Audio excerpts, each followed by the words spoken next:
Private equity funds. They're one of the most powerful tools when it comes to moving money anonymously, maintaining privacy, and opening bank accounts with reputable banks. Now, most people are under the assumption that these funds are for only the billionaires, for the ultra wealthy, but that's simply not true. In fact, in this video, I'll show you a step-by-step guide on how to structure these funds cheaply using a simple loophole and to maintain your information off of public records. As a bonus, I'll even go a step further. I'll show you how you can acquire businesses with this fund without putting up your cash up front. You heard that right. Buy businesses with other people's money and maintain as little risk as possible. Anyway, let's get started.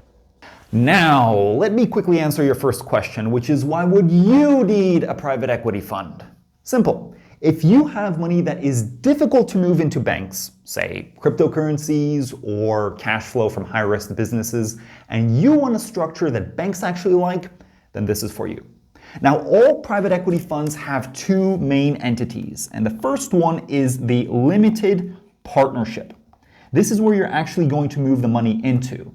So say you are the investor, also known as the limited partner, you move your money into the limited partnership, and it's basically a pool of money that will then buy businesses, real estate, and other assets.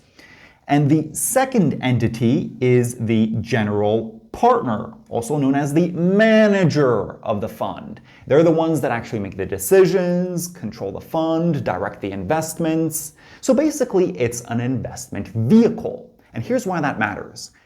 Banks are far more willing to work with these funds, especially with large transactions. It doesn't look like some shady, obscure offshore company. Make sense? Now, to make it anonymous, to structure it anonymously, the loophole lies in forming the limited partnership in Canada, in provinces such as Ontario, where the limited partners are not publicly disclosed. So if you're an investor, you do not have to put your name in any public records, and your name isn't automatically reported to FINTRAC, which is their version of FinCEN. Only the general partner has to disclose their information. And how do you take advantage of this? Well, you can partner directly with Canadian law firms that have already built out all of this private equity fund. And basically, you don't have to do anything. All you do is you use it to off-ramp your money into, later on, banks. If you want more control, you can obviously structure it yourself with a general partner in a tax-free offshore jurisdiction for more privacy. Examples can include Belize. You can create a Belize LLC. You can form a UK LLP or Nevis LLC. These are just examples for you guys. And from a tax perspective, the limited partnerships are all tax transparent. They're pass-through entities, meaning that the partnership doesn't pay taxes directly. They pass down the profits to the actual partner. So if you're an investor and you live in, say, Dubai, which is a 0% tax jurisdiction for capital gains, your effective tax rate is 0%. Now, we strongly advise you to work with lawyers, accountants, and a financial team so that you don't actually get slapped with something like a withholding tax or be deemed a Canadian tax resident, because then the capital gains are extremely steep. But the real reason why Canadian LPs are so popular, because banks actually like them. Private equity funds, they move large amounts of money, deal with large investments, which provides a natural paper trail. It's far easier to comply with economic substance requirements when you deal with actual investments, such as in businesses, in startups, or in real estate. Banks, they don't flag these type of transactions, and tax authorities don't have a problem with them either, as long as they make commercial sense. Some people will even go a step further by adding extra layers, such as feeder funds or special purpose vehicles. That alone could be a separate video, but suffice to say, it adds flexibility and another veil of anonymity, making it even harder to trace the original source of funds. But let's be real, most people are not James Bond. You don't need this type of complexity. Now, the key takeaway I want all of you to leave with is that private equity funds are insanely flexible tools. You have the LPA, the Limited Partnership Agreement, and the PPM, the Private Placement Memorandum, and those are essentially the rule books of the fund. But guess what?